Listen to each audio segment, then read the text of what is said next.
जय श्री राधे। प्रणाम मित्रों आप सभी को। आज हम बात करेंगे काल सर्प दोष, क्योंकि हमने भी इस चीज़ का अनुभव किया है कि बहुत सारे लोग इस योग से, कई लोग तो भ्रमित हैं, उनको ये समझ में नहीं आता है कि ये दोष है कि योग है, और इसको काल सर्प के नाम से ही लोग डर जाते हैं। तो मैं काल सर्प जो क्यों इसको कहा गया, क्या इसके फायदे हैं और क्या इसके नुकसान हैं, क्या उपाय करना चाहिए और कितने प्रकार का ये होता है। अगर हम सीधे सरल शब्दों में समझे तो काल और सर्प, काल यानी समय, काल को समय कहा जाता है, और जो सर्प है, सर्प कैसा होता है, टेढ़ा मेढ़ा, यानी जो ये समय है आपका, यानी ये जीवन जो है आपका, ये थोड़ा सा टेढ़ा मेढ़ा चलने वाला है, क्योंकि इसमें काफी उतार चढ़ाव से आपको जीवन में काफी संघर्ष करने पड़ेंगे, क्योंकि सांप कभी सीधा नहीं चलता है, वो टेढ़ा मेढ़ा करके ही आगे बढ़ता है। इसी प्रकार कई कठिनाइयों के बावजूद आपको जीवन में सफलता मिलेगी। अगर और इसके आगे चलें, इसके नाम पे, तो जो राहु का आदिदेवता और प्रत्यादि देवता जो हैं, वो आदिदेवता कौन है, काल है, और प्रत्यादि देवता कौन है, सर्प है। क्योंकि जब भी हम नवग्रहों की शांति करते हैं तो उसके साथ अधिदेवता और प्रत्यादि देवताओं का पूजन किया जाता है, उससे हमें काफी फायदा होता है। ग्रहों के साथ अधिदेवता और प्रत्यादि देवताओं का अगर पूजन किया जाता है तो वह पूजा बिल्कुल निश्चित रूप से उसमें हमको सफलता मिलती है और पूर्ण फल मिलता है। तीसरी दृष्टि से अगर हम देखें कि जो राहु का नक्षत्र है, राहु का जो नक्षत्र है वो भरणी है, और इसका जो देवता है वो काल है, और जो केतु का जो नक्षत्र है वह अश्लेषा है, जिसका देवता है सर्प। तो उस दृष्टि से भी अगर इसको काल सर्प कहा जाए तो कोई बुराई नहीं। तो ये तीनों एंगल से हमने आपको बताया। अब हम जानते हैं कि इसके कितने प्रकार के हैं काल सर्प दोष। वैसे तो कई विद्वानों ने कई प्रकारों से इसको समझाया है, लेकिन मुख्यतः 12 प्रकार के होते हैं। वैसे कई विद्वानों ने इसको अगर हम 12 से गुणा करते हैं, 12 से 12 को गुणा करते हैं तो 144 प्रकार के काल सर्प दोष बताए गए हैं। लेकिन जो ज्यादा विद्वानों का मत है वह 12 प्रकार के काल सर्प, 12 भाव हैं, और उन्हीं भावों को जो है कुछ नाम दिया गया है। जैसे वासुकी काल सर्प दोष है, पद्म काल सर्प दोष है, करकोटक काल सर्प दोष है, कुलिक काल सर्प दोष है, एक महापद्म काल सर्प दोष आता है, शंखनाद आता है, तक्षक काल सर्प दोष आता है, अनंत काल सर्प दोष, शंखपाल काल सर्प दोष, पातक काल सर्प दोष, शेषनाग काल सर्प दोष और विषाक्त काल सर्प दोष। अलग अलग भाव में अलग अलग नाम दिए गए हैं। इनका अलग अलग भाव में अलग अलग फल है, अलग अलग चीजों पर इसका अधिकार अधिपत्य हो जाता है। खासकर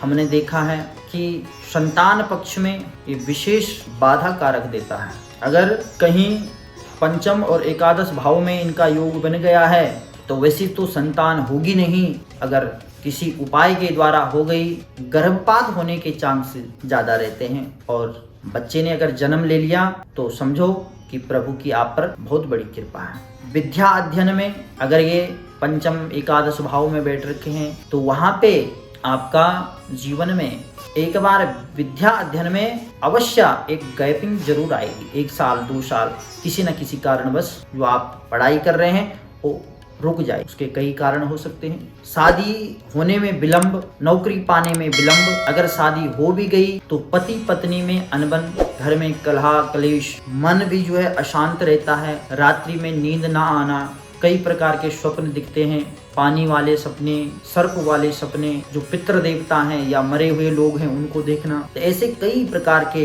हमारे जीवन में उस चीज को प्रभावित करते हैं। जिनकी कुंडलियां नहीं भी है या जिनको अपना डेट ऑफ बर्थ टाइम मालूम नहीं है, ये अगर उसके जीवन में लक्षण दिखते हैं तो आप समझ जाना कि कहीं ना कहीं काल सर्प दोष का ये साया है। वहाँ जिस इंसान के कुंडली में यहाँ काल सर्प दोष होता है उसको बहुत मेहनत करनी पड़ती है जीवन में, और परिश्रम के अनुसार उसको जो फायदा होता है वह नहीं मिल पाता है। धन के लिए वह तरसता ही रहता है। अकाल मृत्यु होने के भी जो है योग बन सकते हैं अगर चंद्र कमजोर हो तो। ऐसी कई प्रकार की दिक्कतें आ सकती जीवन में। उसके लिए मैं आपको कुछ उपाय बताऊंगा। सर्वप्रथम तो आपने, अगर आप इसकी शांति करवाना चाहते हैं तो एक चित्र बनाना है। चित्र किस चीज का बनाना है? मोर का।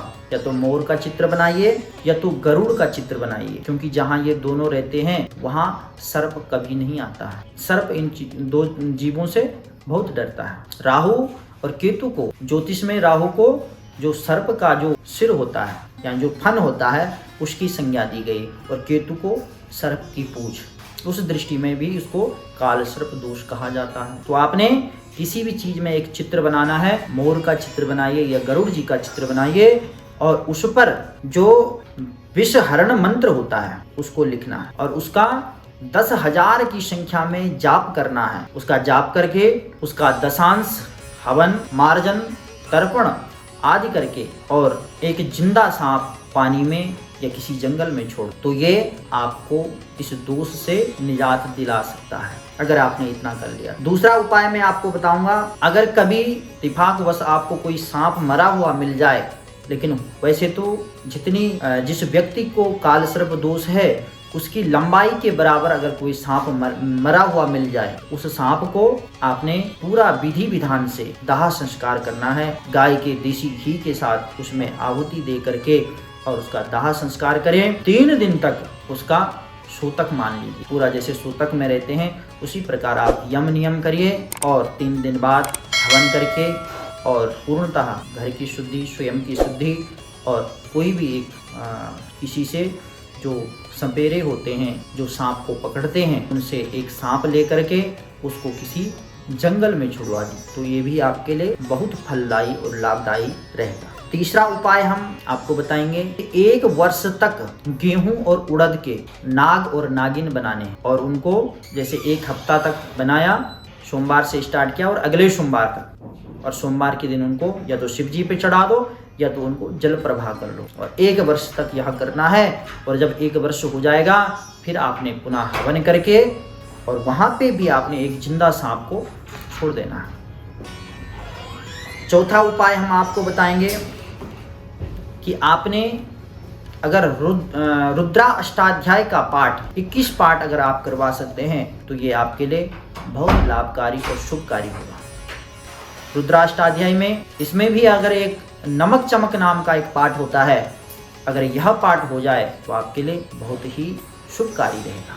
आपके जीवन में जो आने वाली बाधाएं हैं वह दूर हो जाएगी। और अगर हम एक और उपाय है कि अगर राहु और केतु का आप अगर 1.25 लाख की संख्या में जाप करें, क्योंकि वैसे तो राहु के 18,000 मंत्र होते हैं, लेकिन कलयुग में कहा गया है कि उसके 4 गुना, तो इस हिसाब से देखा जाए तो करीबन 1.25 लाख की संख्या में राहु और केतु का अगर आप जाप करवाते हैं तो तब भी आप इस योग से, इस दोष से मुक्त हो सकते हैं। ऐसे कई उपाय हैं, हम आपको आगे आने वाली जो वीडियो है उसमें जो 12 प्रकार के काल सर्प दोष हैं उन 12 भावों के बारे में बताएंगे, क्या क्या उससे जीवन में परेशानी आती है और किस प्रकार से आप उससे छुटकारा पा सकते हैं, क्या उपाय करने चाहिए। प्रत्येक भाव के जो अलग अलग नाम हैं और अलग अलग उसका जो दोष है और अलग अलग उसके उपाय हैं। तो इन सब चीज़ों को देखने के लिए आप हमारे चैनल को लाइक सब्सक्राइब अवश्य करें। आज के लिए इतना ही। कल हम आपको इनके जो पहले घर में जब राहु और सप्तम में जब केतु होता है तो उसको अनंत काल सर्प दोष कहते हैं, उससे होने वाले जो हमारे जीवन में परेशानियां, दुख क्या होता है और क्या उसके उपाय करने चाहिए। तब तक के लिए धन्यवाद, प्रणाम।